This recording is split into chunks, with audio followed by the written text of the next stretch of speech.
is going to be an incredibly short live stream because I'm actually coming back to do a live stream later on here in about 2 hours. I just wanted to advertise for that particular live stream by doing another live stream right now. But uploading videos from where I'm at is very difficult. So doing live streams from where I'm at, it makes it easier to get it up to YouTube. So that's why I'm going to make this a very short one. Now, wanted to talk about how like Jamie Dimon and Ray Dalio have predicted the recession that was meant to be golly, I shouldn't have done this as a live stream.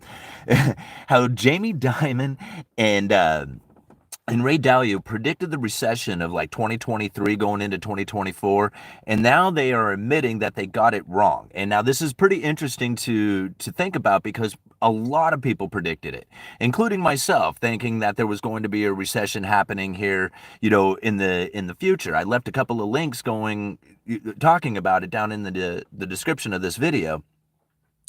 But it wasn't that I didn't think that there was going to be a recession. It's just that I thought the recession had already been bailed out, and that the typical what we would experience from a recession where unemployment rises and a bunch of bailing out of the corporations, this experience that everybody would typically look for as far as like the major recession indicators didn't happen. And now this is where my predictions actually got it right.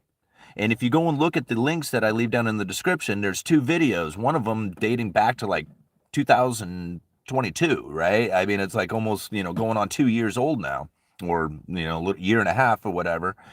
But my view had never changed, right? In that the corporations got bailed out during the pandemic with the use of the special purpose vehicles. And that the idea that the Federal Reserve was going to be buying into corporate debt had the whole market trying to front run them by buying into corporate debt.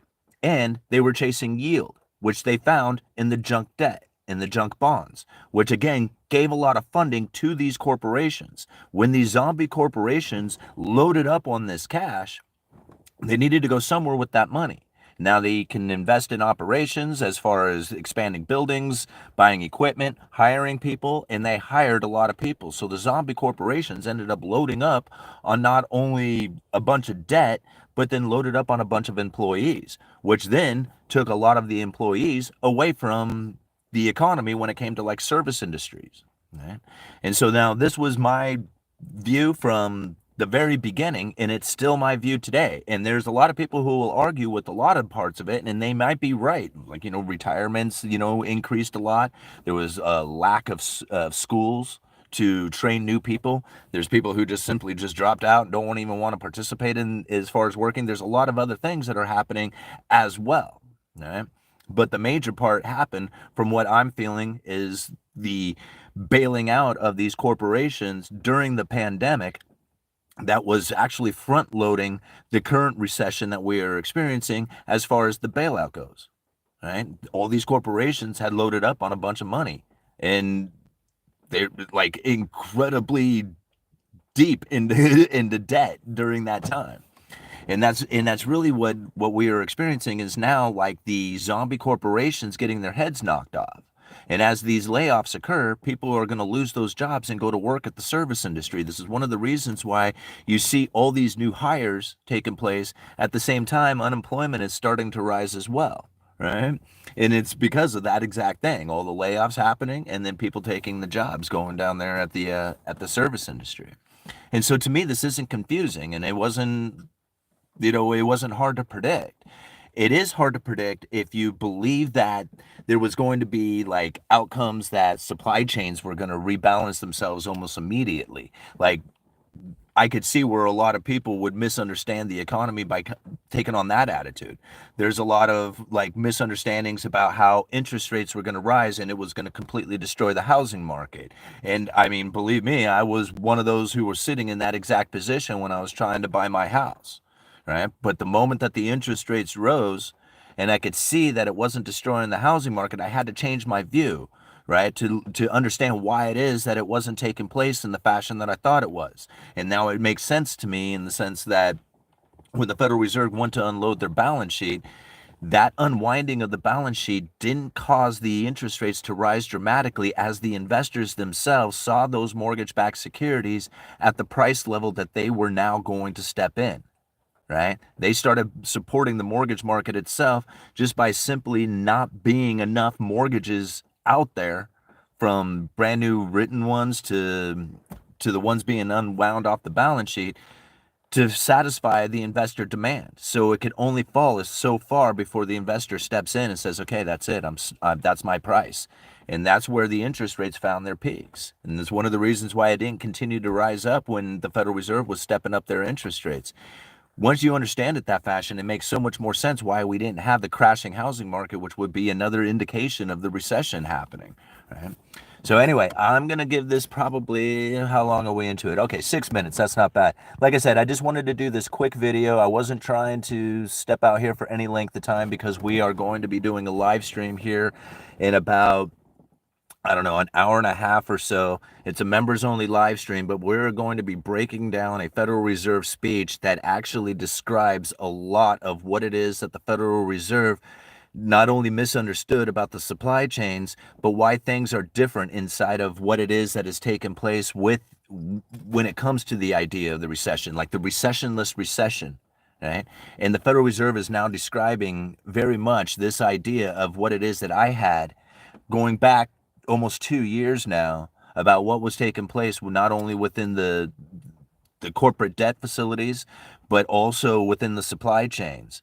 Now, if you go and you read the speech yourself, it was given by Kugler just a few, I don't know, maybe about a week ago or so, talking about disinflation in the experiences here. It's I can't remember the exact title for it, but if you go and you just check out the link on my homepage of the YouTube channel, you'll be able to join in on the membership only live stream and join in on the discussion and really get a better understanding of what's happening with the Federal Reserve's monetary policy. See, following guys like Jamie Dimon or Ray Dalio, those guys don't get it. They're either just out there just to spread propaganda, or they don't get it. Like, I don't understand. I mean, to me, it wasn't that difficult to call it out. Now, I mean, yeah, it's not exact. Nobody can predict the future. Nobody knows exactly how it's going to go down. In one of the videos, I was still talking about UBI, which still hasn't happened, which I kind of anticipated something of a UBI nature occurring. Still could happen in the future, but anyhow, I'm just rambling on now. Okay, what do you guys have to say here? Howdy, y'all. Hey. And I'm not trying to cover up a lumberjack landlord, too, because he's going off right now on his live stream. And so, like I said, I just kind of wanted to make a quick advertisement for the members only live stream that we're going to be doing later. The funny money overwhelms reality. Yeah. Anyone here vote for Biden? I bet not. I have, I don't know. Like, my view of, like, voting for president is very much like going to Taco Bell. Like, I don't know if you ever heard my analogy of Taco Bell politics, but if you ever have gone to a Taco Bell and you go in and you look at the menu, and if somebody says, oh man, those are really good, like a particular item on the menu, and it was just like, oh yeah, what shape is that in? Because it's always the same meat, it's always the same cheese, it's always the same ingredients that goes into a wrapper of different shapes and textures. But it's never any different. It's always the same beef, it's always the same chicken, it's always the same cheese, it's always the same every ingredient that goes into it. They're all the same in just different combinations of the same thing in different wrappers. What do you want? Chicken or beef? Soft or crunchy? With or without sour cream? Spicy or mild? That's it. That's the only choices. So when you walk into Taco Bell and you say, let me see, what can I choose off the menu? Well, what do you want to choose? It doesn't matter what you choose. It just matters what shape you want. How do you want it delivered? What do you want it to look like? Right? Because what you're going to get inside is going to be the same thing no matter what.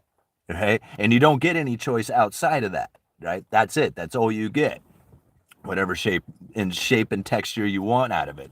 So, you want like a soft taco like Biden or a spicy burrito like Trump. Like, what difference does it make? It's coming out of Taco Bell, no matter how you look at it. Taco Bell is hepatitis distribution center. Trump comes with beef. Spicy burrito, please. I love it. All right. It's fake meat. It's not. It's not beef. Yeah. All right. Apologies for bringing that up, but sadly, it all connects. Everything is broken, corrupt, and reflects in all institutions and societies, most visibly in our monetary system. Tomorrow, the Federal Reserve Emergency Lending Bank ends. Do you think this is going to be another opportunity for the big banks to eat up more smaller mid ones? No. I think, to be honest with you, I think it's going to be pretty much a non-event. I don't think a whole lot's going to be happening.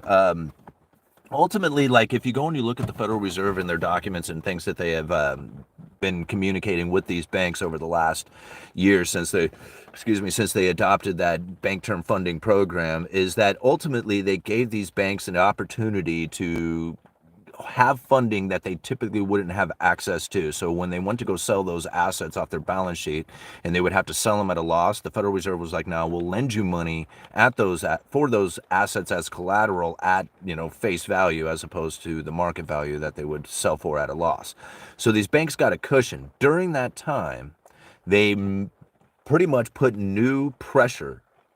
I don't know if it was regulations or just whatever it is that the Federal Reserve does with these banks. However, they put them under stress test agony conditions that says, hey, you got to adjust your balance sheets to be able to deal with these stress tests, right? And if you can't quickly liquidate your assets in one of these stressful situations, then you need to adjust the balance sheets to be able to do that. And if you can't, then you're going to end up being in trouble because, we're going to take this bank term funding program away and you're all going to get screwed. So, maybe there were some banks that are going to face that who didn't maybe adjust their balance sheets during the time of, that this operation was happening. But if I don't think this is going to come as a surprise. Nothing. The Federal Reserve is not going to here, let's shock the market and make things bad happen, right? They're not going to do that on purpose. And even if something of that nature was to occur, they have tools that they do not tell us about. And this is one of the major I think this is probably one of the biggest issues that most people end up having with the Federal Reserve, at least trying to predict them and understand what they are, is that they don't know about these hidden tools, right? And they're not necessarily hidden. They're just predictive, they're predicting the consequences of what's coming from the economy, just anybody would, and then they try to figure out what it is that they could do to try and deal with the unusual and exigent circumstance so that they can continue on with their operations. Now, whether or not that's a good or bad deal, I don't know, but that's what the Federal Reserve does, and so when most people are thinking, okay, they're going to fail because this whole crisis situation is going to come up and they don't have anything within their toolbox that is exposed to us who try to follow them as closely as we can.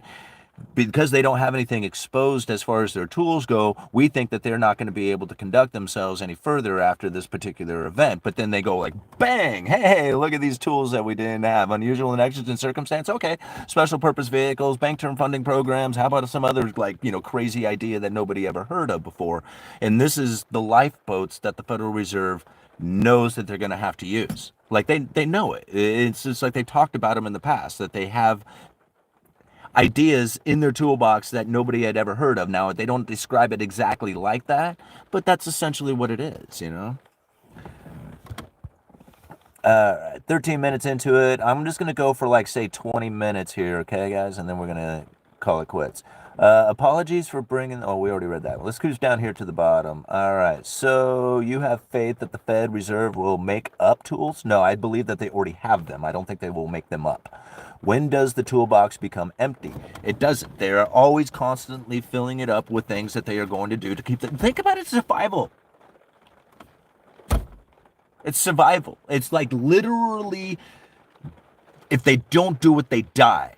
Think about it in that sense, because that's essentially what it is, right? And so, are they going to go oh, darn, guys. Well, time to call it quits, Go ahead and package everything up and we're done, right? No, that's not the way it goes. They are constantly thinking of the next crisis situation that is going to hit, and they know that liquidity crises are going to come because debt cycles are far worse than the business cycles are. I mean, and They know that it's coming. They talk about like quantitative easing and the lower bound of zero and all this, stuff that they were going to have to do 20 years before it took place. Right? I mean, well, maybe not 20, 10 years, and then another 20 years after that when the real crisis hit, right? And they had to go into the major bailout like they did. The stimulus packages that literally shot money right into bank accounts. I mean, this is like crazy talk. If you were to talk about some of these things, say like 50 years ago to an economist, they would have been laughing so hard saying, you are off your rocker. That would never happen, right? Like all the stuff that the Federal Reserve did with the quantitative easing and all the, like even some of the nations going into negative interest rates 50 years ago, that was not a concept, right? I mean, I shouldn't say it wasn't a concept. There was negative interest rates, like say back in like the late 70s with the Swiss bank accounts, because there was such a hatred for U.S. banks at the time that people were like putting all their money in these Swiss bank accounts, right? So what ends up happening is that if they start putting a lot of money in there, it starts strengthening the the the Swiss franc, right? And so that ends up screwing up their exports that they had going on out there. And they were like, basically, hey, stop depositing money with us. Like they literally like, hey, we don't want this money anymore.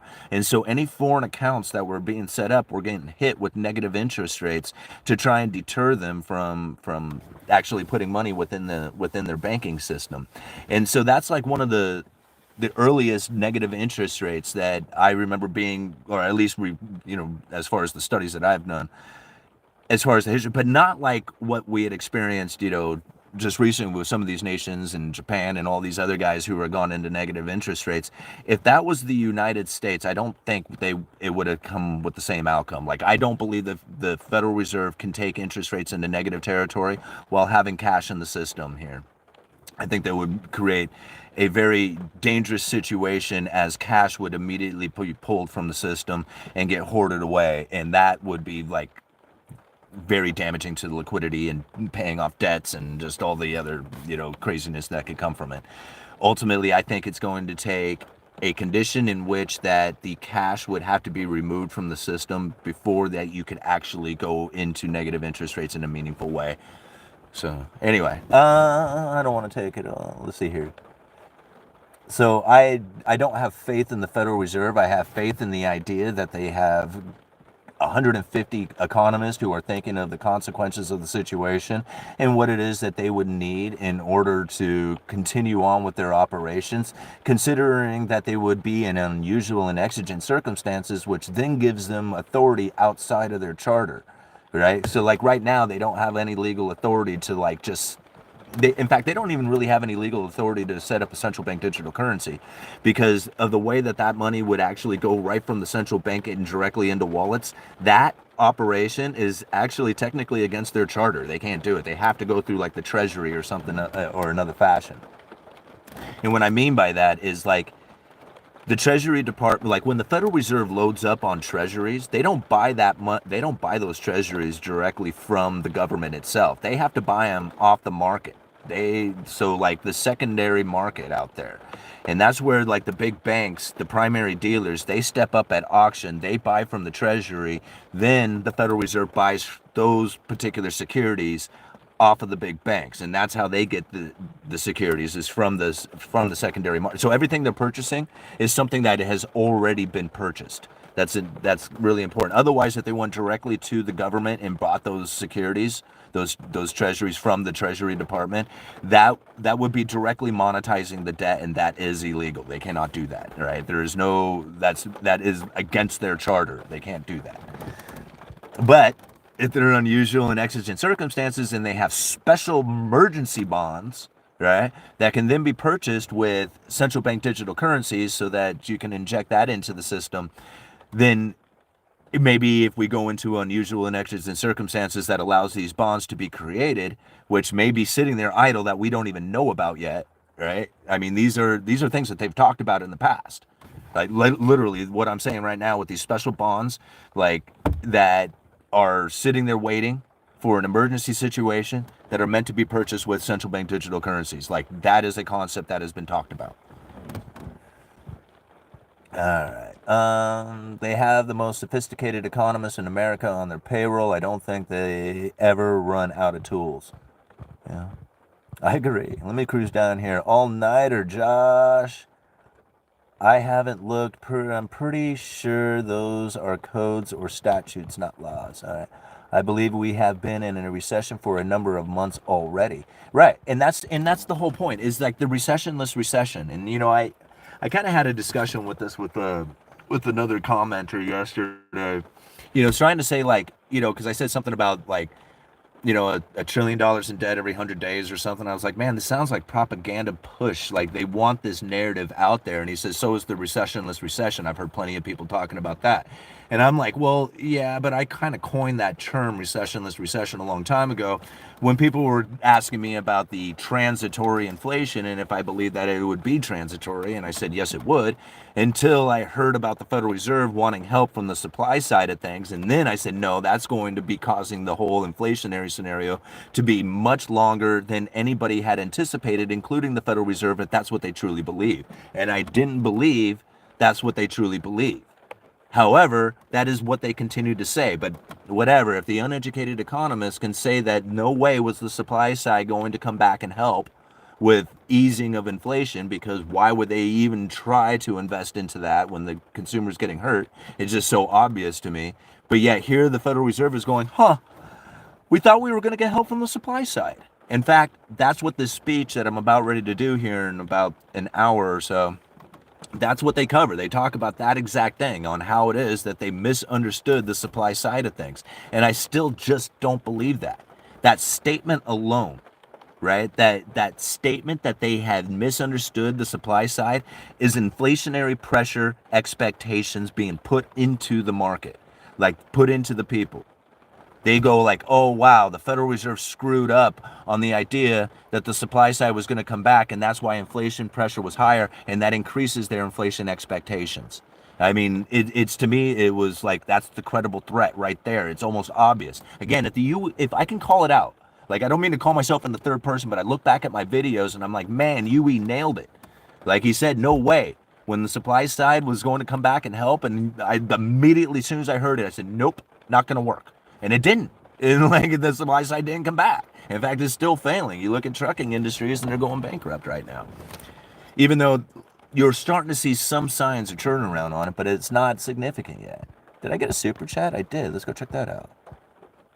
All right, Fred Jacobs, thank you so much for the $10, man. Very generous of you. If the Fed is targeting an average of 2% inflation instead of a 2% target, does that mean 2024 plus we have to have inflation levels that are negative to average out previous inflation levels? Okay. Now, I cannot find, there is, if you go back and you look at some of those inflation, the average inflation rate videos that I have done, I put a fair amount of Federal Reserve documents that talk about average inflation rate. And there's one of them that does forward-looking average inflation, right? And we're going to cover that at some point here in the future. I don't believe that's what the Federal Reserve is looking at right now, is forward-looking average inflation.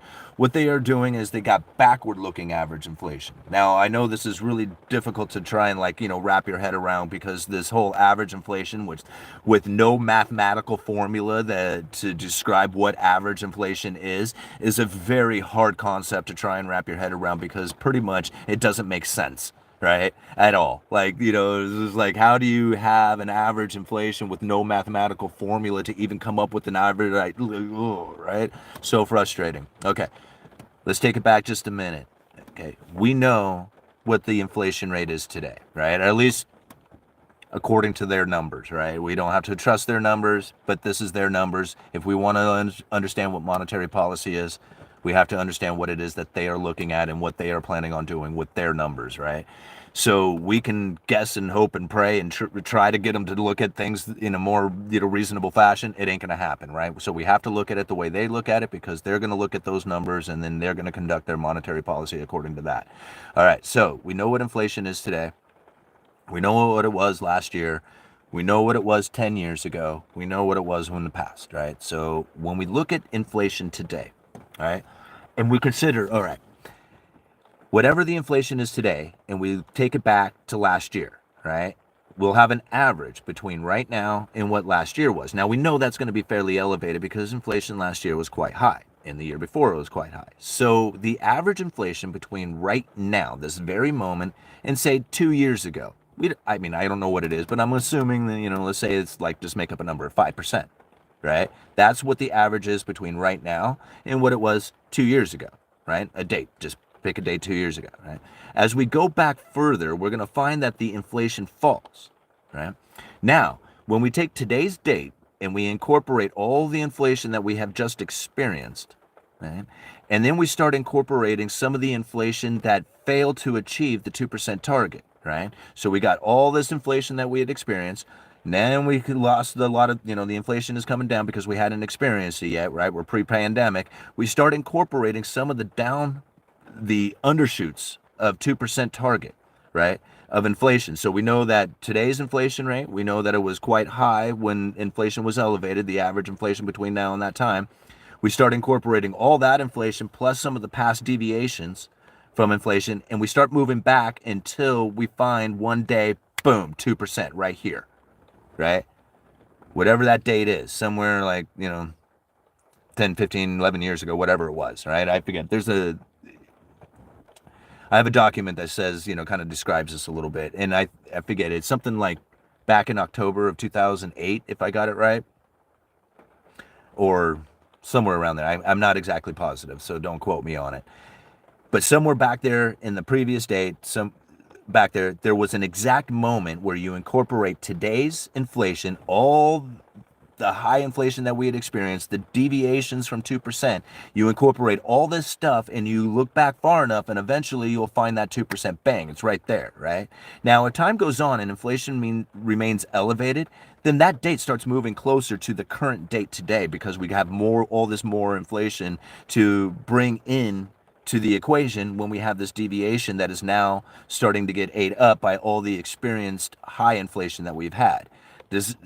I know this is confusing, right? I'm hoping I'm explaining this correctly, right? So eventually you'll get to a point where if the inflation remains elevated above the 2% target, right, then eventually that 2% date that's somewhere in the past after incorporating all this inflation into it will start moving ever closer until eventually it reaches an inflection point, right? Once it reaches that inflection point, there is no point between right now that has the elevated inflation above the 2% target and any time in the past up to that moment, that inflection moment, that you can find a 2% average. It's just inflation is just too elevated and there is no spot in there.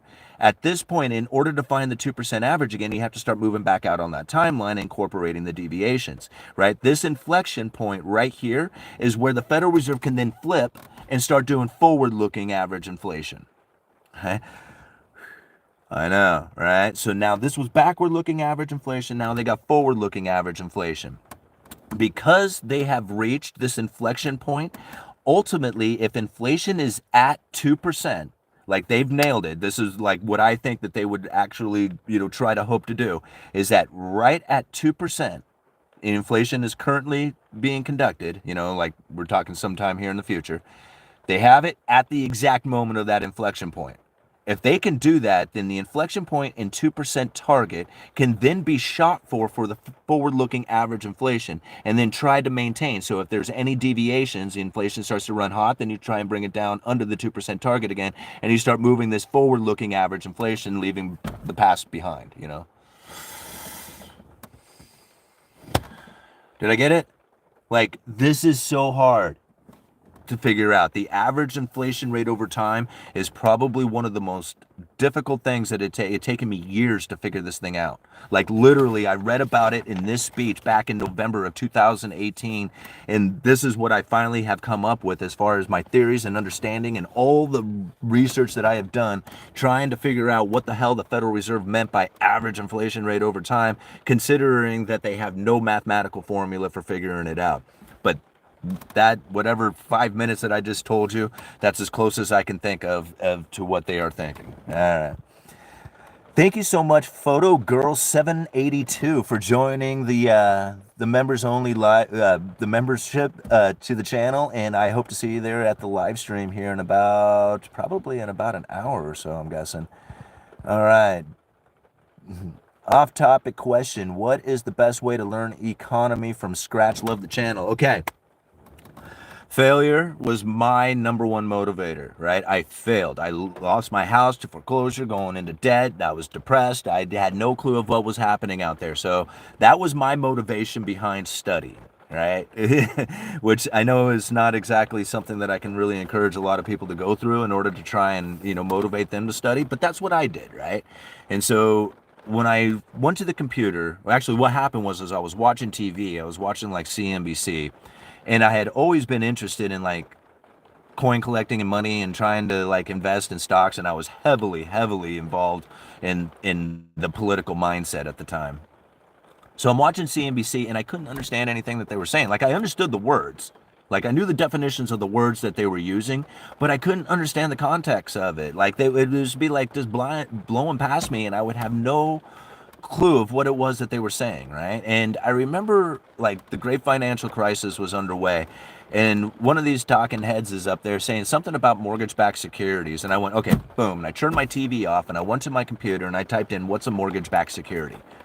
And I sat there and I read about mortgage-backed securities, okay, it's like investments, a bunch of mortgages. Okay, let me see if I got this right. It's like a box, right? You throw a bunch of mortgages into this box and you sell that box off to the investor. That box is like the mortgage-backed security. Just to break it down real simple for my little pea brain to understand.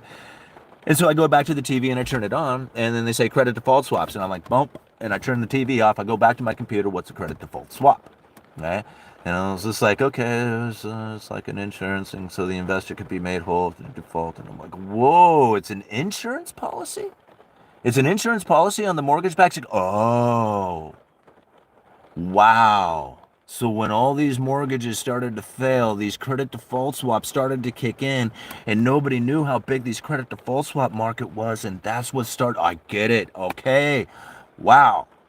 Okay, back to the computer. What's, and then I just kept talking, right? I just kept like, what's going on? What's going on? What's going on? And I would go and listen to a lot of Peter Schiff. Peter Schiff was probably the number one economist that I had listened to the most. Peter Schiff, there was a YouTuber that I was following for a while, SGT Bull. He had great silver talk, so I really enjoyed that. Dave Morgan, Doug Casey, huge influential. Started listening to all these guys, and I would just listen constantly. And I didn't care who was giving out the information, as long as they were talking about the economy or talking about money, I was listening. And so I just listened to a lot all the time. And a buddy of mine had given me The Creature from Jekyll Island. That was a very influential point in my life too, because it took me like about 6 months to get through that book, but I finally got through it. And it's in fact, it's the only book that I have ever read on economics besides the Cantillon essay, right? Those are the only two things that I have ever read as far as literature books, that on the economy. Those are it. That's it. Everything else that I have learned was research of Federal Reserve documents, listening to a lot of economists out there. Even, what really kind of helped was actually, although I don't think the information today is quite relevant to what I was believing back in the day, but I think even studying a lot of like the conspiracy theorist stuff, diving into the New World Order kind of things, that actually was kind of helpful, right? Because then once you reel it back in a little bit, after you really dive in and you see how like damaging this stuff really is, and you start getting to understand like sovereign citizen stuff, you kind of reel it back in a little bit, and then you can kind of see it for what it is, right? You can look at it objectively, and you can now, it's just like, okay, so I'm the individual, and literally it's the way that I have to conduct myself with zero expectations of anybody else out there. And once you kind of get that, it's so much easier. Now I know I kind of just went off on like how to learn economics, but ultimately that's what happened to me, right? And starting the YouTube channel was probably one of the greatest things that I had ever done for advancing my understanding of economics, because I started doing so much study to try and come up with videos or to, engage in conversation or whatever, that I ended up like just really just doing a lot of hardcore research, just trying to come up with videos, and that really advanced my understanding of economics as well. So yeah, maybe start a YouTube channel. Yeah. Alrighty, guys, we are 35 minutes into this. I'm going to cut it right now. I'm going to go down and just look at the very end of the questions here. Thank you all for hitting the like button. I really appreciate it. And thank you so much for the super chat of $10. You're very generous. We got 313 people watching right now. I encourage everybody to go and join the channel. We are going to do a live stream here in about, I don't know, an hour or so. I'm not even sure what time is it. We're going to do it in about an hour and 10 minutes. We're going to start a live stream up. And in this live stream, it is a pretty good breakdown of what it is that the Federal Reserve is seeing as far as this like recessionless recession idea, right? And it's a pretty good one. I like the speech, but you don't have to join the channel. You can go and read the speech for yourself. Just go and check out the links or whatever. But I hope to see you there. All right, Uneducated Economist, you guys let me know. All right. Oh man, we had another $5. Okay, I got it. I got to answer the super chat. All right, Django, thank you so much for the $5. So basically, the recession didn't happen because of the COVID bailouts and quantitative tightening. Didn't crash the housing market because investors wanted to buy the mortgage-backed securities. Well, yeah, yeah. I mean, that's what happened. Yeah, I mean, it was. I just like that's kind of like the simplest way of going about it. But yeah, like I mean, I don't know if that was anticipated or that's just what was the outcome from it, but that's how it went down. Thank you very much for the $5 too. I really appreciate the support. Alrighty, guys. Okay, I'm gonna go get ready for that live stream. Uneducated Economist, you guys let me know.